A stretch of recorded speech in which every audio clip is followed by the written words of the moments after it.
अध्याय 101 संप्रदाय का आकलन 3। लू शुवन का लक्ष्य केवल शैनलिंग संप्रदाय में प्रवेश करने के लिए नहीं था, बल्कि शीर्ष व्यक्ति होने के लिए भी था। जैसे वह बड़ों का ध्यान आकर्षित करेगा, वह किसी को भी अपनी योजना को गड़बड़ाने की अनुमति नहीं देगा। संप्रदाय के भीतर 4 बुजुर्गों ने भी किंगतान पर ध्यान केंद्रित किया। उसने स्वर्ग की राह पर बहुत अच्छा प्रदर्शन किया और उसने निश्चित रूप से उनका ध्यान आकर्षित किया। विशेष रूप से सरलीगुड के बड़े किन ने एक बार झपकी के बिना बारीकी से देखा। ये किंगतान हर किसी की टकटकी के तहत स्पिरिट स्टोन की ओर चले गए।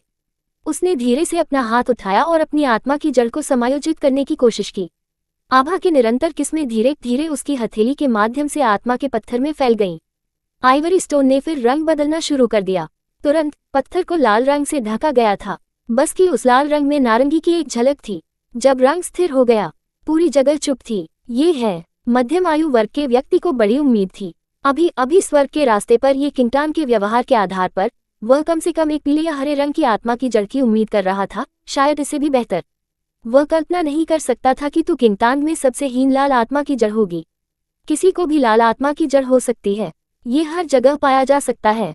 भले ही उसकी आत्मा की जड़ में थोड़ा नारंगी रंग दिखाया गया, लेकिन यह एक नारंगी आत्मा की जड़ के स्तर तक नहीं था। यह अभी भी एक लाल आत्मा की जड़ के रूप में माना जाता था। उस समय हर कोई चकित था। किसी को उम्मीद नहीं थी कि तुम किंगतान के पास इस तरह की कम गुणवत्ता वाली आत्मा की जड़ थी। लू शुवन, जो अपनी सांस रोक रहा था, ने राहत महसूस की। जब वह लाल रंग देखता था तो उसकी आंखों में चिंता को तुरंत व्यंग्य से बदल दिया जाता था। उसने सोचा कि तुम किंगतान के पास सुपीरियर स्पिरिट रूट है और यही कारण है कि उसने उसे पहले चुनौती देने की हिम्मत की। हालांकि उन्होंने नहीं सोचा था कि यह सिर्फ एक लाल आत्मा की जड़ थी। यूशु भी थोड़ा स्तब्ध था, क्योंकि उसे परिणाम की उम्मीद नहीं थी। संप्रदाय के 4 बुजुर्गों ने लाल रंग को देखने पर अलग अलग भाव दिखाए। हर्बल गुट और मुट्ठी गुट के बुजुर्गों ने इतना परेशान नहीं किया, लेकिन तलवार गुट के बड़े लिन ने उसके चेहरे पर घृणा दिखाई। उसने अपना सिर झुकाया और एल्डरकिन की ओर देखा, जिसे अचंभित कर दिया गया था। एल्डरकिन, मुझे लगता है कि इस बार आपको गलत व्यक्ति मिला। एल्डरकिन को थोड़ा शर्मिंदा महसूस हुआ, क्योंकि उन्हें इस तरह के परिणाम की उम्मीद नहीं थी। 4 गुटों में उनके सरली गुट में स्पिरिट रूट के प्रति सबसे कम आवश्यकताएं थीं।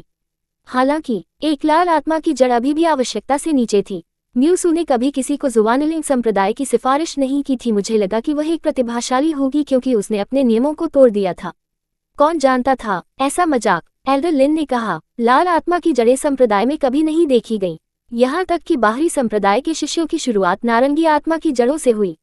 लाल आत्मा की जड़ वाला कोई भी व्यक्ति कभी संप्रदाय में प्रवेश नहीं करता था। एल्डरकिन को एल्डर लिन के शब्दों से अवाक कर दिया गया था। वह डूब गया और चुप रहा। एल्डर लिन ने चकित किया और वापस आईने में देखा। इस वर्ष केवल यूशु और लू शिवेन बुरे नहीं हैं, बाकी लोग हमारे ध्यान के लायक नहीं हैं। मुट्ठी गुट और हर्बल गुट के 2 बुजुर्ग दोनों सहमत हुए। केवल हरी आत्मा की जड़ों वाले लोगों को केवल आंतरिक संप्रदाय में प्रवेश करने की उम्मीद होगी। भले ही दोनों आंतरिक और बाहरी संप्रदाय जुवानलिंग संप्रदाय के नीचे थे, लेकिन 2 संप्रदायों के बीच अंतर अकल्पनीय थे। जो शिष्य आंतरिक संप्रदाय में प्रवेश नहीं कर सकते थे, उन्हें बड़ों से मिलने का मौका भी नहीं होगा। हर कोई ये किंगतान की लाल आत्मा की जड़ पर नीचे देखा, और मार्क्स इस वर्ग के लिए उसका उत्कृष्ट व्यवहार भी फीका पड़ गया। अध्याय 102 संप्रदाय का आकलन 4। जब हर कोई ये किंगतान में मजाक कर रहा था या आहें भर रहा था, तब भी वह शांत रही। स्पिरिट स्टोन को घूरते हुए उसकी आंखें एक अवांछनीय मुस्कान के साथ डूब गईं। उसकी आत्मा की जड़ बस समतल हो गई। प्रारंभ में उसकी आत्मा जड़ सिर्फ एक शुद्ध लाल आत्मा की जड़ थी। हालांकि 1 महीने के लिए फ्लोटिंग पगोडा के साथ इसे पोषण देने के बाद उसकी आत्मा की जड़ एक नारंगी तक के स्तर के बारे में थी। उस बेहोश नारंगी रंग, जो बाकी लोगों द्वारा नजरअंदाज कर दिया गया था, आपको बड़ी आशा के साथ किंगतान बशर्ते उसे नारंगी आत्मा की जड़ में पोषण करने के लिए सबसे अधिक 1 महीने की आवश्यकता होगी। बाद में वह पीले रंग की आत्मा की जड़ तक पहुंच सकती थी। यहाँ तक कि नीली आत्मा की जड़, जो एक दूसरे विभाजन के लिए दिखाई दी थी, अब पूरी तरह से असंभव नहीं था। हालांकि उसकी आत्मा की जड़ को और अधिक पोषण की आवश्यकता होगी। आवश्यकता को धीरे धीरे समतल करने के साथ साथ कई गुना बढ़ जाएगी। अगर ये किंगतान वास्तव में एक नीली आत्मा की जड़ को पोषण करना चाहते हैं, तो यह एक लंबा रास्ता तय करना होगा, और वह एक भीड़ में नहीं थी। दर्शकों द्वारा व्यंग्यात्मक तकतकी के तहत ये किंगतान ने अपना हाथ नीचे रखा और वापस कदम रखा। मध्यम आयु वर्ग के व्यक्ति ने एक जटिल तरीके से ये किंगतान को देखा। वह कुछ समय के लिए चुप था, और फिर लोगों को बुकलेट पर ये किंगतान के स्पिरिट रूट स्तर को पंजीकृत करने के लिए कहा। उन्होंने पहले सोचा था कि यह महिला क्षमता से भरी थी, लेकिन उन्हें उम्मीद नहीं थी कि उनकी आत्मा की जड़ इतनी कम गुणवत्ता में से एक होगी। इस तरह की आत्मा जड़ के साथ संप्रदाय में प्रवेश करना लगभग असंभव होगा। क्या उसे बड़ों द्वारा संप्रदाय में प्रवेश करने की अनुमति दी जाएगी, जो अब निम्नलिखित आकलन में उसके प्रदर्शन पर पूरी तरह से निर्भर थी। इस तरह एक दया। इस बिंदु पर सभी उम्मीदवारों की आत्मा के मूल स्तर दर्ज किए गए थे और वास्तविक मूल्यांकन शुरू होने वाला था। जब वे किंगटैंग की आत्मा की जड़ को देखे तो सभी ने राहत दी। वे एक और मजबूत प्रतियोगी नहीं देखना चाहेंगे जब लू शू और लू शिवेन पहले से मौजूद थे। स्पिरिट रूट इतना महत्वपूर्ण नहीं है, अधिक आकलन होगा। यू शू एकमात्र ऐसा व्यक्ति था जिसने तू किंगटांग से बात की थी। उसने उससे धीरे धीरे और धीरे से बात की। ऐसा लगता था कि वह उसे आराम देने की कोशिश कर रहा था। ये किंगटांग थोड़ा मुस्कुराया। वह अपनी प्रतिक्रिया से वरिष्ठ भाई यू की चिंता को स्पष्ट रूप से नोटिस कर सकती है। यह उसके लिए मजेदार था, लेकिन साथ ही उसने अपनी चिंता से गर्मी महसूस की। यू शू को आखिरकार उसकी मुस्कान देखने के बाद राहत महसूस हुई। हम दोनों को संप्रदाय में प्रवेश करने के लिए कड़ी मेहनत करनी चाहिए, यू शू ने कहा। ये किंगटांग ने सिर हिलाया। भाई यू, आप हमेशा सभी प्रकार के लोगों के लिए बहुत कोमल हैं। यू शू और ये किंगटांग ने एक अप्रिय आवाज सुनी। ये किंगटांग ने अपनी आंखें उठाईं और लू जीवेन को व्यंग्यात्मक रूप से देखा। लू शूवन ने ये किंगटांग में एक झलक ली और यू शू से बात की। हर कोई लियू यू परिवार की प्रसिद्धि के बारे में जानता है। मैं भाई यू की दया से आश्चर्यचकित नहीं हूँ, लेकिन आपको पता होना चाहिए कि किस तरह के व्यक्ति से दोस्ती करना है। अपनी दया के साथ खुद को डाउनग्रेड न करें। यू शू ने लू जीवेन के रवैये को नापसंद करते हुए भड़काया। मुझे पता है कि मैं क्या कर रहा हूँ, भाई लू, यू शू ने कहा। लू शूवन ने इसे गंभीरता से नहीं लिया। वह ये किंगटांग को देखने के लिए बदल गया और कहा, ये किंगटांग, इस तरह की आत्मा की जड़ के साथ संप्रदाय के आकलन के लिए आप कैसे आने की हिम्मत करते हैं? यदि आप भी संप्रदाय में प्रवेश कर सकते हैं तो क्या हम में से बाकी बेकार नहीं होंगे? लू शूवन ने ये किंगटांग के प्रति अपनी शत्रुता को छिपाने की जहमत नहीं उठाई। वह बहुत निश्चित था कि उसके पास संप्रदाय में प्रवेश करने का कोई तरीका नहीं था। वह उसे आसानी से जाने नहीं देगा। यू शू का चेहरा बादल गया और तू किंगटांग के लिए बोलना चाहता था। ये किंगटांग अचानक आगे बढ़े और यू शू से पहले लू शूवन में वापस आ गए। लू शूवन, याद रखिए कि आपने अभी क्या कहा है। वह जल्द ही उसे समझ में आएगी कि कौन वास्तव में बेकार था। मैं निश्चित रूप से याद रखूंगा। लू शूवन ठंड से मुस्कुराया। अध्याय 103, ब्रह्म सरणी 1। वास्तविक मूल्यांकन स्पिरिट रूट टेस्ट के बाद शुरू हुआ। उल्टे क्रम के आधार पर जो लोगों ने स्वर्ग का मार्ग पूरा किया, ये किंगटांग जाने वाले अंतिम व्यक्ति होंगे। मध्यम आयु वर्ग के व्यक्ति जो मूल्यांकन के प्रभारी थे, ने सभी को आंगन के बाहर एक स्थान पर ले जाया। आंगन अजीबोगरीब था क्योंकि यह क्लाउड परतों के शीर्ष पर बनाया गया था। कई 8 ट्रिग्राम झंडे दीवारों के रूप में परोसा गया जो आंगन को घेरते थे। झंडे 4 मीटर ऊंचाई पर थे और एक साथ बारीकी से अटक गए। अंदर का दृश्य पूरी तरह से कवर किया गया था। मध्यम आयु वर्ग के व्यक्ति ने अपने हाथों को वापस रखा और उम्मीदवारों को देखा। सभी उम्मीदवारों ने तब चेक करना बंद कर दिया और चुप रहे। यह एक ब्रह्म सरणी है। सभी उम्मीदवारों को एक एक करके सरणी में प्रवेश करना आवश्यक है। उद्धरण चिन्ह ब्रह्म सरणी। मध्यम आयु वर्ग के व्यक्ति के शब्दों के बाद उम्मीदवारों के बीच विभिन्न चर्चाएं हुई। किसी को नहीं पता था कि यह ब्रह्म सरणी क्या थी, लेकिन वे सभी स्पष्ट थे कि एक संप्रदाय के आकलन के रूप में इसे पारित करना आसान नहीं होगा। वरिष्ठ, क्या हमें मूल्यांकन पास करने के लिए सरणी को तोड़ने की आवश्यकता है? उम्मीदवारों में से एक ने पूछा। और बाकी के बारे में क्या उत्सुक थे? मध्यम आयु वर्ग के आदमी ने अपना सिर हिला दिया। यदि आप सरणी को तोड़ सकते हैं तो ये सबसे अच्छा होगा। यदि आप नहीं कर सकते हैं तो हम सरणी में स्थिति देखेंगे। सरणी को तोड़ने की आवश्यकता नहीं है। हर कोई उनके सामने ब्रह्म सरणी के बारे में और भी अधिक उत्सुक हो गया। मध्यम आयु वर्ग के व्यक्ति ने उसके पीछे एक शिष्य को उम्मीदवारों को मोम की गेंदों को वितरित करने के लिए कहा। सरणी के अंदर मुकाबला होगा। अंदर कुछ भी आपके जीवन को खतरा नहीं होगा। यदि आप इसे अब और नहीं ले सकते हैं तो बस मोम की गेंद को कुचल दें और ब्रह्म सरणी तितर पितर हो जाएगी। फिर आप सरणी छोड़ सकते हैं। हालांकि मुझे अब आपको चेतावनी देनी होगी। जिस क्षण आप मोम की गेंद को कुचलते हैं, मूल्यांकन समाप्त हो जाता है। आप जिस समय को मोम की गेंद को कुचलते हैं और जिस समय आप सरणी में रह सकते हैं, उसे मूल्यांकन के लिए ध्यान में रखा जाएगा। उसने कहा। लड़ाई। मध्यम आयु वर्ग के आदमी के शब्दों में प्रमुख जानकारी स्पष्ट रूप से उम्मीदवारों द्वारा कब्जा कर ली गई थी।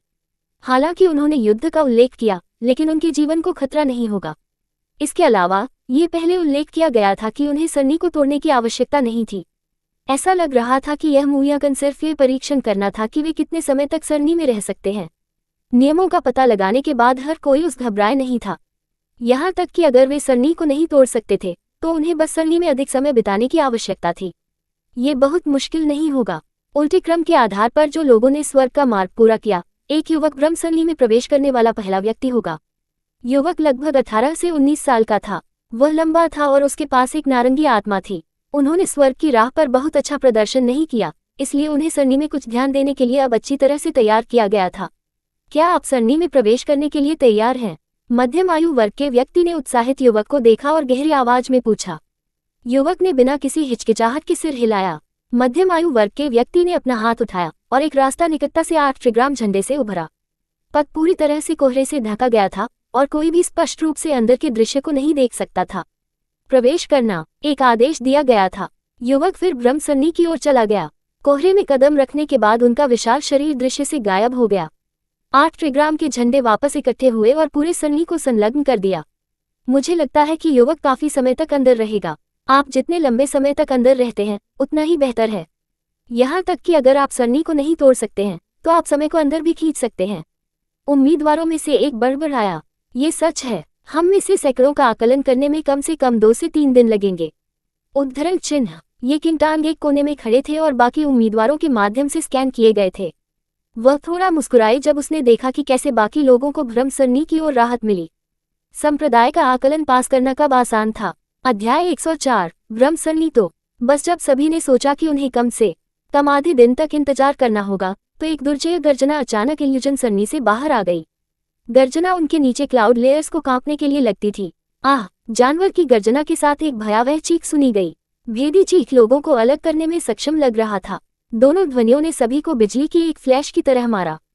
पहले आराम से लोग अब सभी गूज़बम्प से ढके हुए थे। वह क्या था? ब्रह्मसरणी में क्या है? जानवर की गर्जन ध्वनि ने उनके कानों को लगातार बधाई दी। इसने सभी के बीच शांति को पूरी तरह से नष्ट कर दिया। इस तरह की गहरी गर्जना एक असाधारण राक्षसी जानवर से बनाई गई थी। क्या एक शक्तिशाली राक्षसी जानवर था जो ब्रह्मसरणी को पकड़े हुए था? अचानक सभी के अच्छे मूड गायब हो गए। नीले कोहरे की एक धारा धीरे धीरे अगले सेकंड में ब्रह्मसरणी से बाहर निकल गई।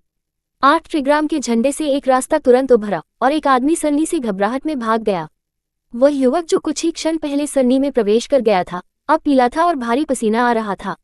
सरणी में प्रवेश करने से पहले उसने जो भी शांति की थी वह लंबे समय से चली गई थी और उसके चेहरे पर अब कुछ ही खरोंच के निशान बचे थे।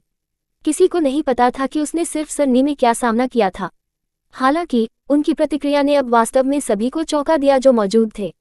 हालांकि इस युवक के पास एक नारंगी आत्मा की जड़ थी, लेकिन उसे इतना कमजोर नहीं होना चाहिए।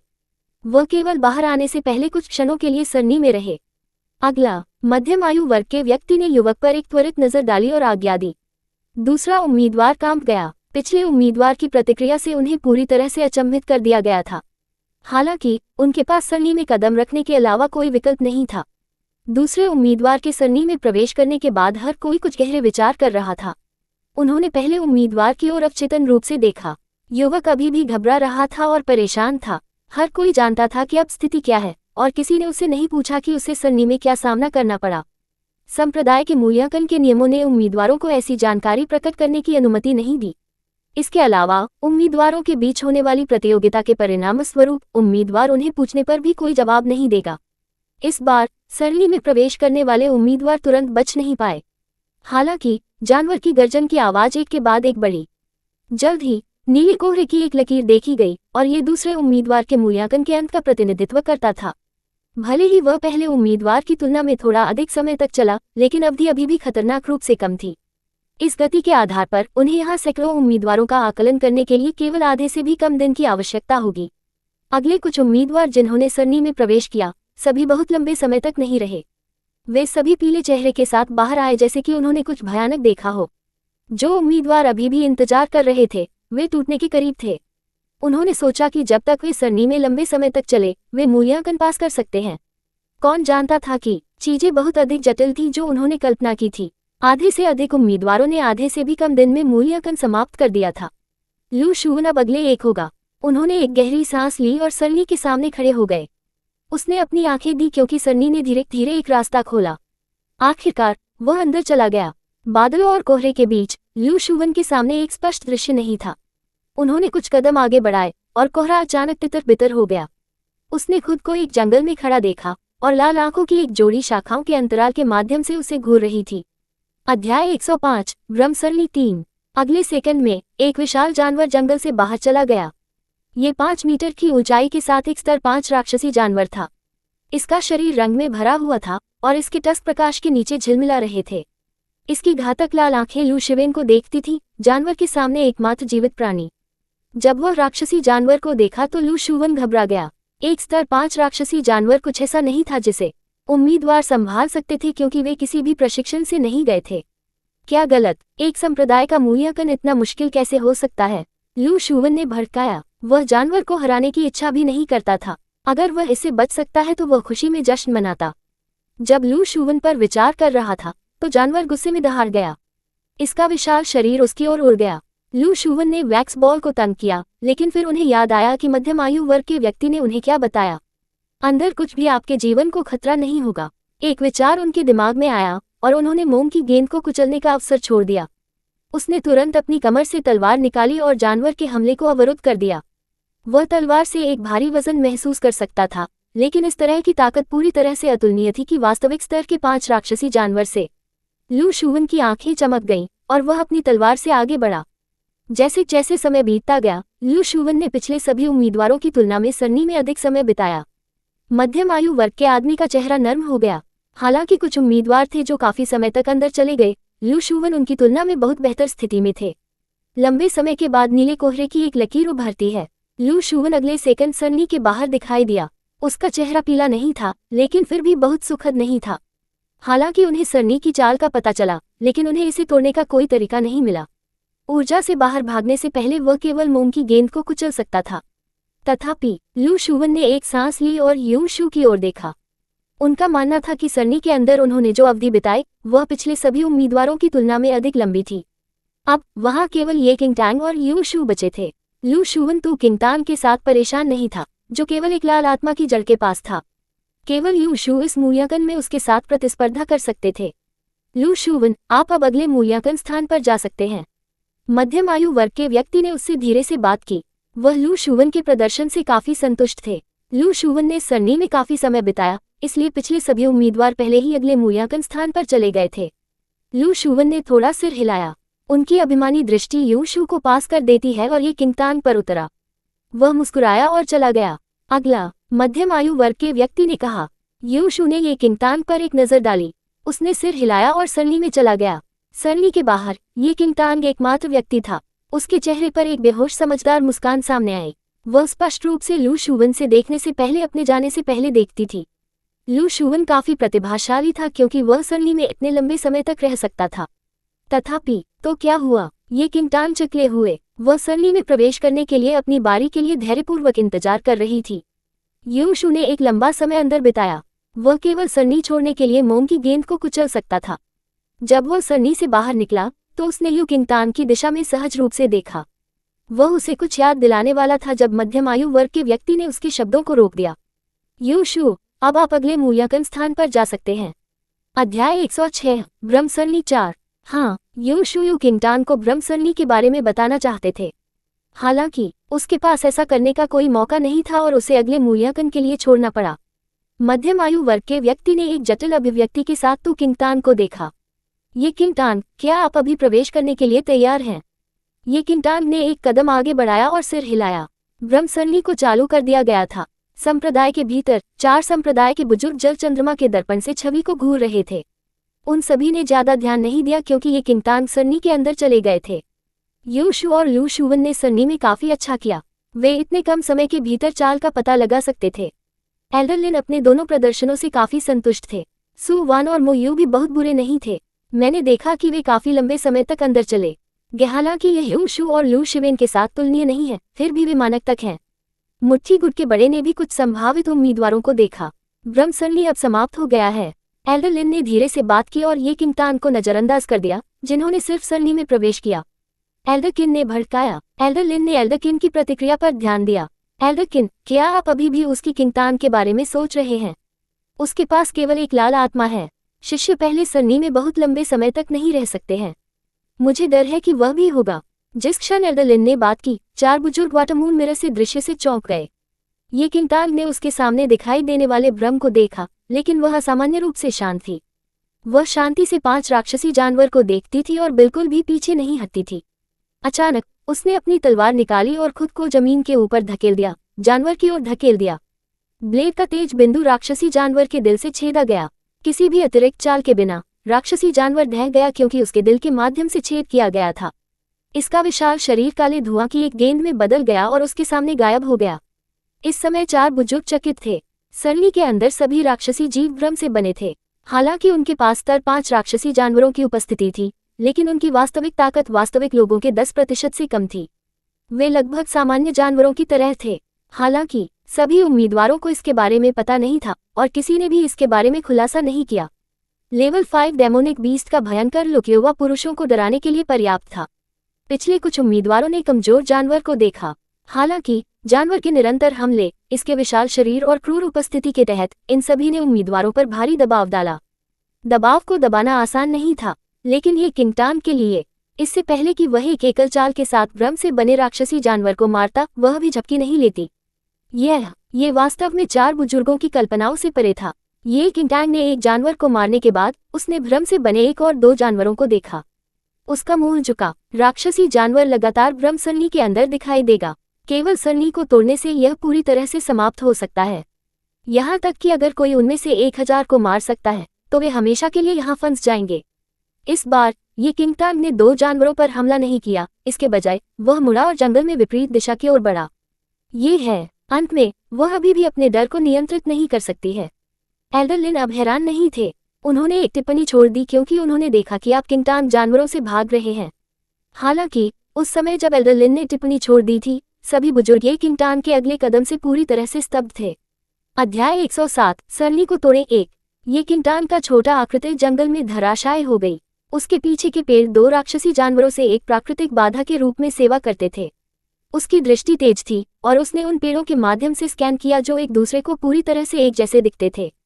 अचानक उसके पैरों ने धीरे से टैप किया और एक तुच्छ पेड़ की ओर उड़ गया। उसने अपनी तलवार उठाई और पेड़ के ऊपर से टकरा गई। एक शाखा को काट दिया गया था। शाखा जमीन पर गिर गई और धुएं की एक लकीर में बदल गई। धुएं फिर गायब हो गए। 2 जानवर जो उसके पीछे घूम रहे थे और उसका पीछा कर रहे थे, अचानक 2 गेंदे काले धुएं बन गए और फिर तितर बितर हो गए।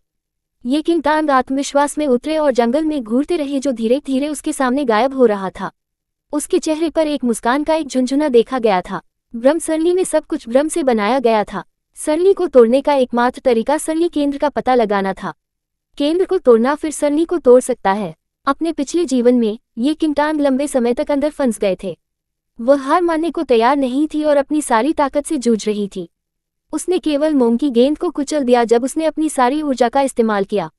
हालांकि इस जीवन में ये किंगटान ने अपना सिर नीचे कर दिया और पूरी मोम की गेंद को देखा और उसकी आंखों में एक गहरी मुस्कान दिखाई दी। सामान्य उम्मीदवारों के लिए भ्रम सरनी बहुत मुश्किल थी। सरनी का केंद्र पेड़ों के अंदर छिपा हुआ था जो बिल्कुल वैसा ही दिखता था। सामान्य लोग इसे अलग नहीं कर पाएंगे। तथापि जब वह अपने पिछले जीवन में जुवानलिंग संप्रदाय में थी, तब वह भ्रम सरनियों में प्रवेश करने की संख्या में गिनती कर चुकी थी। वह सरनी में सब कुछ स्पष्ट रूप से याद कर सकती थी। पूरा जंगल अब धुएं की परतों के रूप में फैल रहा था। ये किंगटान ने उस रास्ते को देखा जो वह से आया था, फिर से खोला गया था। वह धीरे धीरे बाहर निकलने की ओर चली गई। मध्यम आयु वर्ग के व्यक्ति जो सरनी के बाहर पहरा देते थे, ने सदमे में युवा महिला को देखा। छोटे आंकड़े कोहरे में आंख को पकड़ने वाला था। उसने सरनी तोड़ दी। मध्यम आयु वर्ग का आदमी पूरी तरह से स्तब्ध था। भ्रम सरनी पहला संप्रदाय मूल्यांकन था। पिछले हजारों वर्षों में केवल 3 से 5 लोग ऐसा करने में कामयाब रहे। वे कुछ बेहद प्रतिभाशाली थे और सरनी पारिवारिक कुलों में पैदा हुए थे। यही कारण था कि वे सरनी को तोड़ सकते थे। उन कुछ लोगों ने सरनी को तोड़ने के लिए कम से कम आधे दिन बिताए और कुछ ने 1 या 2 दिन भी बिताए। ये किंगटान के प्रवेश के बाद से कितना समय बीत चुका था। समय की यह राशि उसके लिए सरनी में विचारों के माध्यम से देखने के लिए पर्याप्त नहीं थी। वह सरनी को कैसे तोड़ सकती है? मध्यम आयु वर्ग के व्यक्ति एक जवाब का पता नहीं लगा सका और वह आश्चर्य में रहा। मैंने सरनी को तोड़ दिया है। क्या मैं अब अगले मूल्यांकन स्थान पर जा सकता हूँ? ये किंगटान शांति से बाहर चले गए और स्तब्ध मध्यम आयु वर्ग के व्यक्ति की ओर देखा। डर अंदर से आया। जब किसी ने भय को जीत लिया तो भ्रम से सभी जानवर गायब हो जाएंगे। मध्यम आयु वर्ग के व्यक्ति ने खुद को आश्चर्य से बाहर निकाला। उन्होंने अपनी भावनाओं को समायोजित किया और कहा, अब आप अगले मूल्यांकन स्थान पर आगे बढ़ सकते हैं। ये किंगटान ने सिर हिलाया और छोड़ दिया। मध्यम आयु वर्ग के व्यक्ति ने उसकी पीठ को देखा और उसके सिर में कई विचार पैदा हुए। उन्होंने पाया कि जिस तरह से कि किंगतांग ने सरनी को अजीबोगरीब कर दिया और सहज रूप से उन्होंने उन बड़ों से संपर्क किया जिन्होंने मानसिक टैबलेट के माध्यम से पूरी मूल्यांकन प्रक्रिया को देखा था। केवल बड़ों को पता होगा कि वास्तव में सरनी में क्या हुआ था। एल्डर्स, ये किंगतांग अभी मध्यम आयु वर्ग के व्यक्ति ने साइकिक टैबलेट से बात की। इससे पहले कि वह अपने शब्दों को खत्म कर पाता, एल्डरकिन की आवाज को साइकिक टैबलेट से सुना गया। ये किंगतांग ने खुद से सरनी को तोड़ दिया। सरनी के लिए कोई असामान्यता नहीं थी। उद्धरण चिन्ह। मध्यम आयु वर्ग के व्यक्ति दंग रह गए और आगे सवाल नहीं किया। तथापि संप्रदाय के भीतर मध्यम आयु वर्ग के व्यक्ति से बात करने के बाद एल्डरकिन ने एल्डरलिन की ओर देखा, जिसका चेहरा प्रिय था।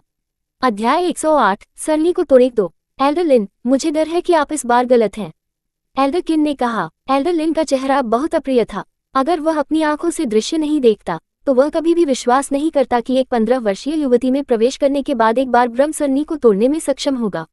ब्रह्म सरनी का केंद्र हर बार बदल गया था। केवल शैनलिंग संप्रदाय के शिष्यों को केंद्र के बारे में पता होगा। ये किंगतांग सिर्फ एक उम्मीदवार थे और वह एक सरनी परिवार में भी पैदा नहीं हुए थे। वह इतने कम समय के भीतर सरनी को कैसे तोड़ सकता है। एल्डरलिन ने याद किया कि कैसे वह पहले ये किंगतांग में नीचे देखा और थोड़ा शर्मिंदा महसूस किया। ये शुद्ध भाग्य है। यह अगले कुछ आकलन के लिए इतना आसान नहीं होगा। एल्डरलिन ने एक गहरी सांस ली और ये किंगतांग की ओर अपने आश्चर्य को छिपाने की कोशिश की। एल्डरकिन ने एल्डरलिन पर एक झलक ली और अब उसे जवाब नहीं देने का फैसला किया। वह प्रसन्न था, लेकिन उसने एक ही समय में आहें भरी। वह सरनी गुट के बड़े थे और उन्होंने निश्चित रूप से शिष्यों को पसंद किया जो सरनी गठन में प्रतिभाशाली थे। वह शुरू से ही उससे संतुष्ट था। ब्रह्म सरनी के दौरान उनके चौंकाने वाले प्रदर्शन ने उन्हें खौफ में भी सराहा।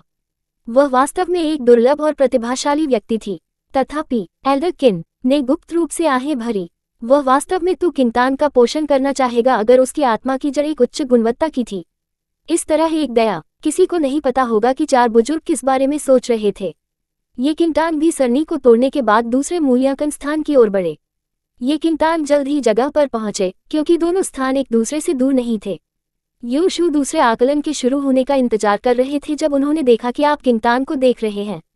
वह थोड़ा हैरान था। लू शूवन, जो पास में खड़े थे, ने ये किंगतांग को भी देखा, लेकिन उसकी आंखें व्यंग्य से भरी थीं। यू शू के दूसरे मूल्यांकन स्थान पर पहुंचने के बाद ये किंगतांग थोड़ा खत्म हो गए। वह निश्चित रूप से केवल सरनी में थोड़ी देर बिताती है। लू शूवन को भरोसा था कि ये किंगतांग बाकी उम्मीदवारों की तरह था जो सरनी में राक्षसों से भयभीत थे। लू शूवन ने केवल एक बार उसे देखा और अब उस पर ध्यान नहीं देने का फैसला किया। एक लाल आत्मा की जड़ एक उम्मीदवार के लिए बहुत हीन थी। वह निश्चित रूप से संप्रदाय में प्रवेश करने का मौका नहीं खड़ा करती थी क्योंकि उसने पहला आकलन किया था। लेडी ये यू शू ने उसे विनम्रता से बधाई दी। ये किंगतांग ने वरिष्ठ भाई यू पर एक झलक ली। वह कुछ कहना चाहता था लेकिन हिचकिचाया। उसकी प्रतिक्रिया से वह चकित थी। वह पिछले मूल्यांकन के लिए अंतिम उम्मीदवार थी। केवल उसे मूल्यांकन का परिणाम पता होगा। ऐसा लग रहा था कि वरिष्ठ भाई यू ने सोचा कि वह डर में सरनी से बच गई है और इसीलिए उसने ऐसी जटिल अभिव्यक्ति दिखाई। वरिष्ठ भाई यू, मैं अब फिर से बेकार जूनियर बहन नहीं बनूंगा। क्या दूसरा मूल्यांकन शुरू हुआ है? ये किंगतांग मुस्कुराया और पूछा। उसने बहुत कुछ नहीं समझाया क्योंकि क्या वह आकलन के अंत तक संप्रदाय में प्रवेश कर सकती है। यू शू को प्रत्येक मूल्यांकन में उसके प्रदर्शन को पता होगा। ये जल्द ही शुरू होने जा रहा है। दूसरा मूल्यांकन सरनी गठन पर भी परीक्षण कर रहा है, लेकिन यह एक तलवार सरनी है। यू शू ने कहा। तलवार सरनी। ये किंगतांग ने अपनी भौहों को उठा लिया और पत्थर की मेज के माध्यम से नजर डाली जो लगभग 100 मील दूर थी। पत्थर की मेज को 8 ट्रिग्राम के साथ उकेरा गया था और 8 ट्रिग्राम के केंद्र में पत्थर में एक तलवार रखी गई थी। वरिष्ठ भाई यू, यह एक सरनी गठन नहीं है। ये किंगतांग मुस्कुराए। एक सरनी गठन नहीं। यू शू उलझन में थे। अध्याय 109, तलवार सरनी 1। ये किंगतांग ने एक ऐसी आवाज का इस्तेमाल किया जिसे केवल उन दोनों द्वारा सुना जा सकता है और कहा, सरनी गठन में टूटने के लिए एक केंद्र है, लेकिन तलवार सरनी नहीं है। इसका मतलब है कि इसे तोड़ा नहीं जा सकता है। पत्थर में तलवार केंद्र नहीं है। यू शू सरनी संरचनाओं से परिचित नहीं थे। ये सच नहीं है। ये किंगतांग ने अपना सिर हिलाया और मुस्कुराया। मध्यम आयु वर्ग के व्यक्ति उस स्थान पर पहुंचे जब ये किंगतांग यू शू के साथ बातचीत कर रहे थे। तलवार सरनी परीक्षण करेगा कि आप कितने समय तक अंदर रह सकते हैं। मध्यम आयु वर्ग के व्यक्ति ने अपना मुंह अभिव्यक्ति से खोला। ये किसी भी सुराग के बिना एक और सरल परिचय था। सभी उम्मीदवार नियमों से भ्रमित थे। वे अभी अप्रत्याशित ब्रह्म सरनी के बाद पूरी तरह से खो गए थे। वे मूल्यांकन के तरीकों का पता नहीं लगा सके। फिर से अवधि पर परीक्षण। इस बार कोई राक्षसी जानवर होगा। इस बार मानक को तलवार सरनी में आपकी स्थिति से निर्धारित किया जाता है। आप अब अपने आप से हार नहीं मान सकते। यदि आप सरनी से आहत हैं तो आपका मूल्यांकन समाप्त हो जाएगा। मध्यम आयु वर्ग के व्यक्ति ने पक्ष में चला गया और जोड़ा। सरनी से चोट, उम्मीदवारों ने महत्वपूर्ण जानकारी पकड़ी। हालांकि जब वे खाली आर्ट्रोग्राम चरण पर नजर रखते थे तब भी वे मूल्यांकन की प्रकृति का पता नहीं लगा सकते थे। पहला उम्मीदवार बेहद निराशाजनक लगा क्योंकि मूल्यांकन का ये दौर सभी के सामने आयोजित किया गया था। पीछे के लोग अभी भी पिछले उम्मीदवारों को संदर्भित करने में सक्षम हो सकते हैं, लेकिन वह फिर से पहला था। पहला उम्मीदवार अब मंच पर। मध्यम आयु वर्ग के व्यक्ति ने उम्मीदवारों के लिए कोई सोच का समय नहीं छोड़ा। उन्होंने तुरंत मूल्यांकन की शुरुआत की घोषणा की। पहला उम्मीदवार निराशा में सामने आया। हालांकि इस बार मध्यम आयु वर्ग के व्यक्ति ने उसे एक अनुस्मारक प्रदान किया। आप तलवार सरनी में आपकी सहायता के लिए हथियारों का उपयोग कर सकते हैं। उम्मीदवार ने तुरंत अपनी कमर से तलवार पकड़ ली और आर्ट्रोग्राम मंच पर खड़े हो गए। मध्यम आयु वर्ग के व्यक्ति फिर मंच के किनारे चले गए और तलवार की सरनी को चालू कर दिया। प्रकाश की किरणें अचानक पत्थर में तलवार से बाहर आ गईं। सफेद रोशनी ने पूरी तलवार को कवर किया। अचानक स्थिर तलवार कंपन करना शुरू कर दिया और कई तलवार की छाया तलवार से बाहर निकली। छाया ने 5 लाइटबल्ब का गठन किया जो हवा की ओर बढ़ रहा था। वे मध्य हवा में तेजी से बदल गए और आर्ट्रोग्राम मंच पर उम्मीदवार पर हमला किया। 5 लाइटबल्ब ने सभी दिशाओं से उम्मीदवार की ओर गोली मार दी। उम्मीदवार कांप गया और फिर अपनी रक्षा के लिए अपनी तलवार उठा ली। एक जोर से क्लैंग बजा। उम्मीदवारों ने रोशनी के हमले को रोकने के लिए लगातार अपनी तलवार को पनप दिया। उसके पैर भी रक्षा के लिए तेजी से स्थानांतरित हो गए। जिस क्षण वह लाइटबल्ब से आहत था, मूल्यांकन तब समाप्त हो जाएगा। यह मूल्यांकन पिछले एक की तुलना में आसान प्रतीत हुआ और वह निश्चित रूप से अपने खराब प्रदर्शन की भरपाई करने के लिए अपने सभी प्रयासों में लगाएगा। उम्मीदवार ने पहले हमले को सफलतापूर्वक बंद कर दिया क्योंकि लाइटबल्ब की गति बहुत तेज नहीं थी। तलवार सरनी बहुत मुश्किल नहीं है। बाकी उम्मीदवार जो मूल्यांकन देख रहे थे उन्हें बहुत अधिक राहत मिली। ये भ्रम सरनी की तुलना में बहुत आसान था। ये किंगटांग ने देखा कि कैसे राहत में राहत मिली और उसका मुंह झुका। बहुत मुश्किल नहीं है। आप जल्द ही जान जाएंगे कि यह कितना मुश्किल हो सकता है। जब हर कोई पहले की तुलना में शांत था तो पत्थर में तलवार फिर से कंपन हो गई। एक और 5 लाइटबल्ब ने अचानक से उड़ान भरी। मंच पर लाइटबल्ब अब बढ़कर 10 हो गए और गति दोगुनी हो गई। जिस उम्मीदवार ने राहत की सजा दी वह 10 लाइटबल्ब से हैरान था। इससे पहले कि वह प्रतिक्रिया दे पाता, तलवारें दोगुनी गति के साथ उसकी ओर धराशायी हो गईं। अध्याय 110 तलवार सरनी। तो तलवार की छाया आर्ट्रोग्राम चरण पर झिलमिलाती थी। 10 लाइटबल्ब ने हवा में उड़ान भरी। उनकी गति इतनी तेजी से बढ़ी कि उन्होंने उम्मीदवार के लिए कोई प्रतिक्रिया समय नहीं छोड़ा। उम्मीदवार के कंधे को हल्के तलवारों में से एक द्वारा काट दिया गया था, इससे पहले कि वह अपनी स्थिति को समायोजित कर सके। मध्यम आयु वर्ग के व्यक्ति ने तुरंत तलवार सरनी को बंद कर दिया। आर्ट्रोग्राम स्टेज पर लाइटबल्ब तब गायब हो गए, जिससे अकेले मंच पर हैरान उम्मीदवार को छोड़ दिया गया। उसके कंधे पर घाव स्पष्ट रूप से दिखाई दे रहा था। पूरी प्रक्रिया एक विभाजन सेकंड के भीतर हुई, जो कि भ्रम सरनी में बिताए गए समय से भी कम थी। अगला, मध्यम आयु वर्ग के व्यक्ति ने कहा। उम्मीदवारों को अब और राहत महसूस नहीं हुई। पहले वे भ्रम सरनी के बारे में घबराए हुए थे क्योंकि वे अंदर की स्थिति को नहीं देख सकते थे। हालांकि अंदर के विचार भयानक थे। कुछ जो बहादुर थे वे अभी भी राक्षसी जानवरों के खिलाफ लड़ने में सक्षम थे। यहाँ तक कि अगर वे ऐसा नहीं कर सकते थे तब भी वे कुछ समय कमाने के लिए सरनी में चारों ओर दौड़ सकते थे।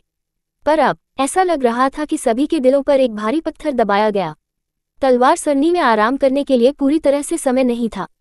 हालांकि आर्ट्रोग्राम स्टेज का आकार कम से कम 100 वर्ग मीटर था, वे एक साथ इतने सारे लाइटबल्ब के हमले के तहत कहां भाग सकते थे। क्या अधिक हताश था कि भले ही वे एक हमले को रोक सकते थे, अगले दौर में संख्या दोगुनी हो गई। बीच के समय ने उन्हें केवल एक सांस लेने की अनुमति दी। अब किसी को राहत महसूस नहीं हुई। दूसरे उम्मीदवार के पास मंच पर कदम रखने के अलावा कोई विकल्प नहीं था। हर कोई अब एक भारी दिल था, अपने मन की स्थिति को समायोजित करने की कोशिश कर रहा था। लू शुवन शांत था जब उसने देखा कि बाकी ने कैसे प्रतिक्रिया दी। वह काफी प्रतिभाशाली था क्योंकि वह बहुत कम उम्र में अपने गुरु के साथ खेती से गुजरा था। वह निश्चित रूप से बाकी की तुलना में अधिक कुशल था और उसे तलवार सरनी के प्रति अधिक आत्मविश्वास था। तथापि लू शुवन की शांति धीरे धीरे फीकी पड़ गई क्योंकि अधिक उम्मीदवार तलवार सरनी से गुजरे। पहला दौर 5 लाइटबल्ब था, दूसरा 10 था और तीसरा बढ़कर 20 हो गया। हर बार संख्या दोगुनी हो गई। पिछले उम्मीदवार केवल तीसरे दौर की शुरुआत तक चलने में कामयाब रहे। यदि इस गणना के आधार पर ये 40 अगले दौर में होगा।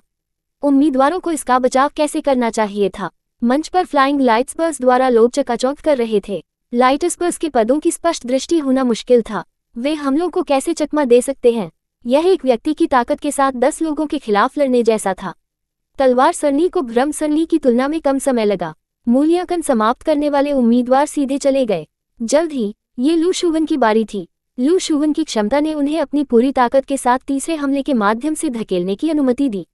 आखिरकार उन्हें चौथे हमले के दौरान लाइट्सबस में से एक ने काट दिया और उनका आकलन समाप्त हो गया। हालांकि वह अभी के लिए बाकी के बीच सबसे अच्छा उम्मीदवार था। यू शू लू शुवन के बाद अगला था। यू शू के परिणाम लगभग लू शुवन के समान थे। वह कुछ समय के लिए संघर्ष करता रहा, लेकिन आखिरकार वह चौथे दौर में भी रुक गया। अब ये किंग तांग एकमात्र व्यक्ति था। मैं तीसरे मूल्यांकन स्थान पर आपका इंतजार नहीं करूंगा। सावधान रहें। यू शू ने लू किंगटान को याद दिलाया और छोड़ दिया। मध्यम आयु वर्ग के व्यक्ति ने तू किंगटान की ओर चिंतित रूप से देखा। यदि भ्रम सरनी एक ज्ञान और बहादुरी पर परीक्षण कर रहा था, तो तलवार सरनी एक की सच्चे लड़ाई कौशल का परीक्षण करेगी। लू शुवन और यू शू दोनों में हरी आत्मा की जड़ें थीं। उनके लिए बाकी लोगों से बेहतर होना सामान्य था। हालांकि तुम किंगटान, अंततः वह केवल सबसे खराब लाल आत्मा की जड़ थी। Please like, share, comment and subscribe for latest updates and more similar stories.